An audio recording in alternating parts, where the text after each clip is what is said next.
Hello everyone, my name is Skits and welcome to episode 9 of Skyrim Mods Weekly. I hope you enjoyed the video and thank you for watching. First mod we'll be taking a look at is called Kinematic ENB Extensive by Kyokushinoyama, JawZ and SoulCycle737. This mod adds a new ENB preset into the game. My author's main goal was to create best ENB experience while staying true to vanilla intentions. Out of Morato's key ENB trio, this one is the simplest and most lore-friendly setup, but you can still expect all effects from recent ENB series that were used in a more restrained way in order to ensure lore-friendly and immersive experience. Now as you can see, Morato's work is once again amazing. Kinematic ENB makes Skyrim look like a game from 2013, it can be compared to games like Crysis 3 or Metro Last Light, and at some places it even looks better in my opinion. But with amazing visual also comes not so amazing performance hit. And even my GTX 770 had problems with extreme quality and I had to switch to regular version. So if you have older computer or a heavily modded game, then you can either use standard quality version, upgrade your computer, or just use any other ENB. But I personally think that this ENB is definitely worth it, even the regular version made my Skyrim look a lot better. As always, I used it throughout the whole video, so you don't have to worry about lack of footage.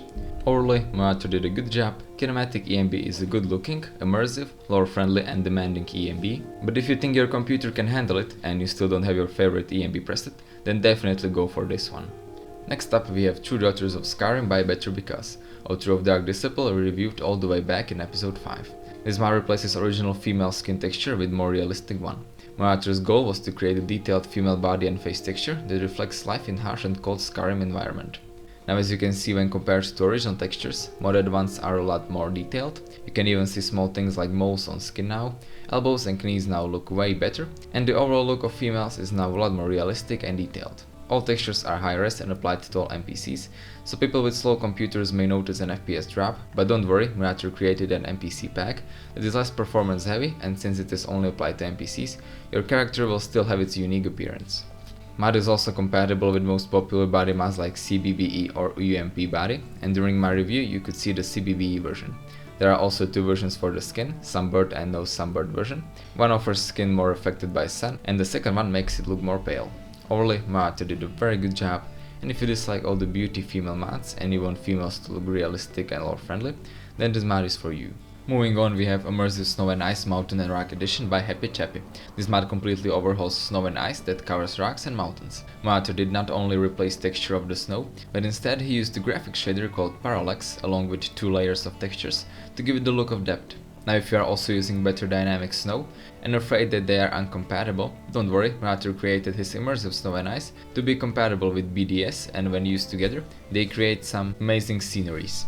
Now you can see a comparison between Immersive Snow and Ice along with better dynamic snow and vanilla, and comparison between ESE and BDS itself. Mod will also make mountains and rock covered in snow a lot more. I personally think that it looks a lot better. It is more realistic that rocks are fully covered in snow rather than just the top. And the overall look of snow and ice is now amazing. Texture is not just plain and flat, and definitely looks a lot better and lore friendly.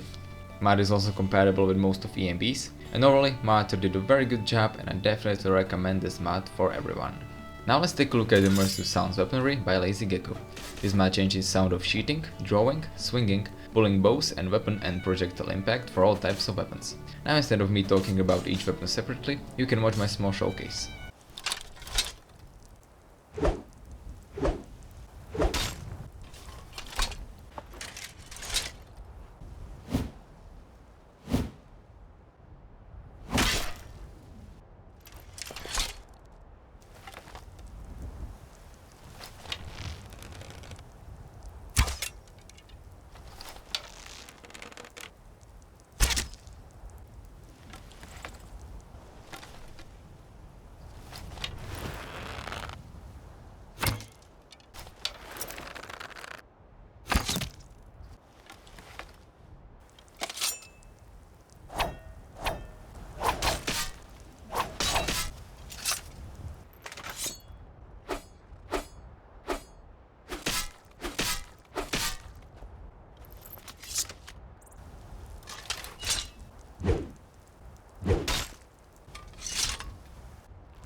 Overall, my author did a very good job.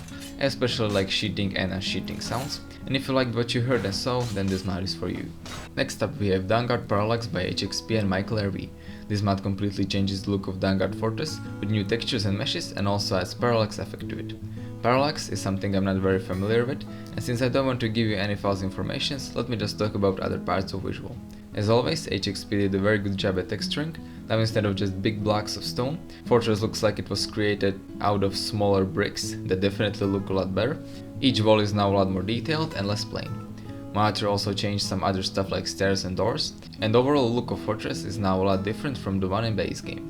I know some of you may think that this mod is not lore friendly, since all those small bricks could hardly hold the weight of such a big castle, but with all the skimpy armors and unrealistic mods out there, you can make an exception for this one, since texturing is really amazing, and if you just like me dislike the original plain look of the Dawnguard Fortress, then this mod is for you. Moving on, we have Old Oak by Elianora. This mod adds a new player home into the game. Only way to gain access to it is by killing Ancient Dragon, then will attack you as soon as you reach the house. Even though I said it is a house, it is actually a giant tree that can be used as a home. The tree is really huge and beautiful, and other than entrance to it, you can also find outhouse, statue of Old Man, and a smithing station, along with a beautiful view outside. Now if you think that outside looks amazing, wait till you'll get inside. As you can see, it looks absolutely amazing. I'm not sure if it was because of ENB I used, but the atmosphere really got me. You can also find tons of great decorations inside, like the dragon statue on the second floor, and other than that you can also find all the basic stuff you need for living here, like alchemy lab, kitchen, bookshelves, and there are also some Easter eggs that I unfortunately did not found. Overall, Elianora did an amazing job. Old Oak is now my #1 favorite house from her, and I'm looking forward to the next one. Now let's take a look at armor mods, shall we? First one I have for you is called Daughter of War by Severus616, author of Lady Templar, we reviewed in episode 1. You can either find it near Honeybrew Meadery, or you can craft it at any forge under miscellaneous section. Now before we will start complaining about swastika on the pauldron, go look it up on Wikipedia or any other source. Symbol was not only used by Nazis, even though a lot of people think it was. And for those who get offended by it, my author is also working on an optional file without it. Now let's take a look at armor itself. As you can see, it has both custom textures and model.